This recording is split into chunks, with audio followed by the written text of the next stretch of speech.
रहे तो फिर हमारा जन्म दोबारा नहीं होगा, नहीं तो फिर से ये कुकर शुकर की योनि में 84 लाख योनि में भटकते रहेंगे। गोस्वामी तुलसीदास जी मानस में कहते हैं कि बड़े भाग मानुष तन पावा, सुर दुर्लभ सद ग्रंथ ही गावा।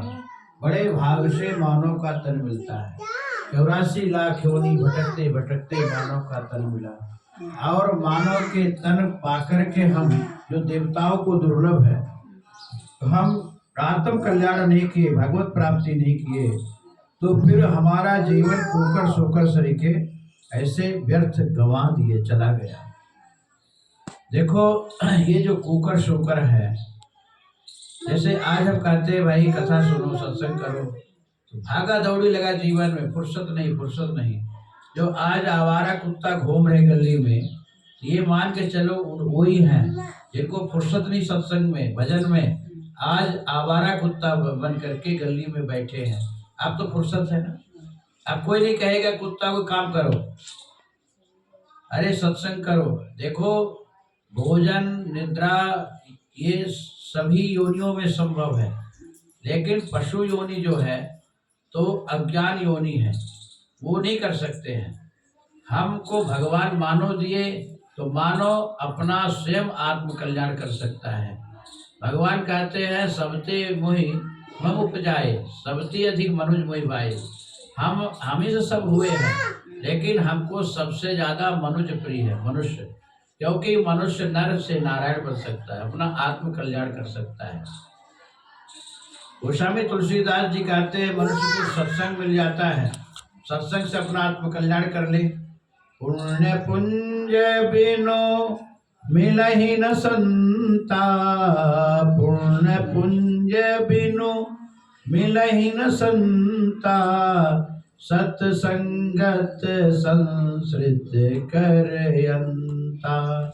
जब तक जन्म जन्मांतर का पुण्य उदय नहीं होगा, तब तक संत का दर्शन नहीं होगा, और संत का दर्शन हो गया, कहते संत के दर्शन से आप ताप संताप दूर हो जाता है। संत दरस जिमि पातक टरे, पातक मतलब पाप, पाप हट जाता है। कहते हैं ना कि आग लगी आकाश में, जर जर गिरे अंगार, संत न होते जगत में, जर मरता संसार।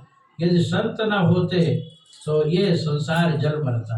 ये संत देखो गली गली में, आपके घर घर में अलख जगाते हैं कि भाई ये मानो हम लोग हैं, अपना अपना कल्याण करो, भगवत भजन आराधना करो। गृहस्थ जीवन सर्वोपरि है, गृह कार्य नाना जंजाला, तेज दुर्गम शैल विशाला। गृह कार्य भी करते रहो और 1 घंटा सुबह शाम भगवत भजन भी करो, भगवान का ध्यान करो। केवल मानव मात्र के लिए कहा जा रहा है। अब आप लोग कहोगे महाराज आप लोग साधु संत हैं, आप लोगों का ही काम है भजन करना। अरे साधु संत का नहीं काम है, साधु संत महात्मा बन गए, उनको कोई अपने वो नहीं है। साधु संत आप लोगों को जगाते हैं कि आप लोग भी भजन करो, और नहीं तो ब्रह्मा के पास जाओगे तो यही कुकर सुकर रूपी कपड़ा आपको दे देंगे।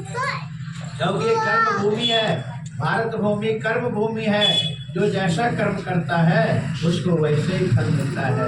देखो एक बार गौतम बुद्ध अपने शिष्य को लेके कहीं जा रहे थे, तो एक मछुआरा मछली मार रहा था। तो गौतम बुद्ध का शिष्य लड़ गया, क्यों भाई मछली क्यों मार रहे हैं, क्यों खा रहे मछली मार के? वो कहा मेरा धंधा है, मेरा पेशा है, मेरा कर्म है मछली को मार के खाना। उसने कहा नहीं, मछली क्यों मार, मछली भी जीव है। देखो जितने जो भी है जिस योनि में आ गए वो सब जीना चाहते हैं, केवल हमको मनुष्य भर प्रिय नहीं कि हम मनुष्य भर जी, मनुष्य का देह प्रिय है। सबके देह परम प्रिय स्वामी, मारा ही मोही कुमारक गामी। हनुमान जी भी रावण से कहे कि देह प्राण देह सबको प्रिय। क्या बंदर को दर्द नहीं होता? देह प्राण ते प्रिय नहीं, देह प्राण को सबको प्रिय। तो सब चीज जो जिसमें हो गया उसको वही देह प्रिय है, वो सब जीना चाहता है, कोई मरना नहीं चाहता है। और किसी को मार करके खाए ये कोई मानवता नहीं है। मांस खाए, मरे को खाए, ये कोई मानवता है? तो हिंसा कर रहा, हिंसा करना पाप है। अहिंसा परमो धर्म। गौतम बुद्ध का शिष्य झगड़ गया, बोले नहीं मारेगा, नहीं मछली खाएगा मार करके। वो भी कहा नहीं हम तो खाएंगे। गौतम बुद्ध गए, बेटा कहाँ झगड़ गया, चल चल। बोले गुरुदेव आप ही तो कहे अहिंसा परमो धर्म है, अहिंसा परम धर्म है, हिंसा पाप है, और ये तो मछली मार के खा रहा है। गौतम बुद्ध कहे बेटा उपदेश देना मेरा काम है, उपदेश देना मेरा काम है, मानना और बनाना मार करके दंड देना ये हमारा अधिकार नहीं है। ये किसका अधिकार है? ये परमात्मा का अधिकार है। परमात्मा ही दंड देगा। भगवान कहते हैं शुभ अरु अशुभ कर्म अनुहारी, शुभ अरु अशुभ कर्म अनुहारी, ईश देई फल हृदय विचारी।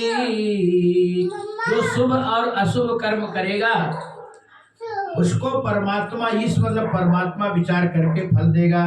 तो ये दंड देना फल देना परमात्मा के हाथ में। हम लोग के वो उपदेश देते चल बेटे मेरे साथ, और ले करके गौतम बुद्ध चले आए। जब दोबारा वापस आए तो एक बहुत बड़ा सर्प पड़ा था वही तालाब के किनारे, और मक्खियां उसको खा रही थी, भिनभिना रही थी। देखो जब सर्प जिंदा रहता है तो मक्खियों को खाता है, कीड़ियों को खाता है, और जब सर्प मर जाता है तो मक्खियां कीड़े सर्प को खाता है। तो जो जिसको जैसा खाएगा उसका बदला लेंगे। तो उसको दया आई और वो कीड़ियों को अलग करने लगा सर्प से। गौतम बुद्ध कहे छोड़ छोड़ क्या कर रहा? बोले गुरुदेव ये सर्प कोई कीड़ियां खा रही है, छोड़ खाने दे। जानता है कौन है? कौन है गुरुदेव? बोले जिससे तूने बहस किया था, लड़ रहा था, वो मछुआरा है, मछली मार के खाता था ना, उसको दंड परमात्मा ने दिया और वो क्या बन के आ गया? अधम योनि उसको मिल गई, सर्प की योनि मिल गई। ये अधम योनि सर्प की योनि है, अधमाधम गति पाए। भगवान शंकर जी का कुसुंडी को श्राप दिए थे, जा बैठ रहे सजगरी में पापी, जा कोरण में बैठ करके सर्प योनि प्राप्त कर। तो वो सर्प बन गया। जो अधम कर्म करेगा, निम्न कर्म करेगा, मार काट करेगा, उसको आगे यही परिणाम मिलेगा, यही दंड मिलेगा, यही योनि मिलेगी। ये सत्संग है। सत्संग हमको संभालता है, सत्संग हमको सावधान करता है। हम जिए तो सजग रूप से संभल करके जिए। जी सुधारना है तो अपना मरण सुधारो, संभालना है तो अपने जीवन को संभालो। ये सत्संग जीवन को संभालता है और मरण को सुधारता है। महाराज परीक्षित भागवत सुने, तक्षक के डर के मारे नहीं सुने, ऋषि के वागवाणी से नहीं सुने, और मृत्यु से भागे नहीं। देखो मृत्यु तो होनी है, मृत्यु से भागा नहीं जाता, मृत्यु से पीछे नहीं हटना चाहिए, यहाँ तक मृत्यु को सुधारना चाहिए। महाराज परीक्षित भागवत सुन करके मृत्यु को सुधारे हैं। तो ये सत्संग ही, ये भागवत ही मृत्यु को सुधारती है। महाराज परीक्षित भागवत सुने और दिव्य विमान में बैठ के चले गए भगवान के धाम। तो अब ये ऐसा कर्म किया था, उस कर्म के आधार पे इसको अजगर की योनि मिल गई, सर्प की योनि। तो ये मछुआरा ही सर्प बना और जो मछली थी वो कीड़ियां बनी, तो वो अपना बदला ले रही है। आज कोई सोचता है कि सास कहती बहू मेरे इशारे नहीं चलती, मेरे कहे कबूते नहीं चलती, बेटा मेरा कहना नहीं मानता, परेशान करके रखा है, कष्ट दे रहा। ये बेटा नहीं कष्ट दे रहा, ये बहू नहीं कष्ट दे रही है, ये हमने जो कर्म किया था उस कर्म का परिणाम है। हमको न कोई सुख देता न कोई दुख देता, पूर्व जन्म के अपने किए हुए कर्मों का फल है, सुख दुख की भागीदारी हम है।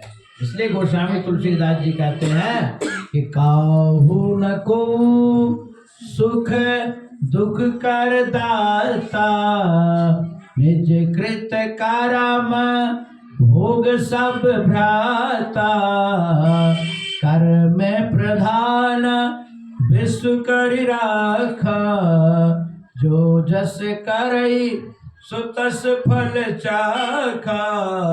देखो जो जैसा कर्म करेगा वैसा उसको फल मिलेगा। अपने किए कर्मों का फल उत्तरदायी स्वयं है, इसलिए अच्छा कर भला सो होए भला। अच्छे कर्म का अच्छा नतीजा, बुरे कर्म का बुरा नतीजा। इसलिए अच्छे कर्म करो। ये मानव का, भगवान मानव का तन दे के कहते हैं, रे मानव मैं तुझे मानव का तन दिया, मानव हीरा दिया, और तूने गवाया तो मैं क्या करूं। छोटी छोटी बनाना, बड़ी नहीं बनाना। नर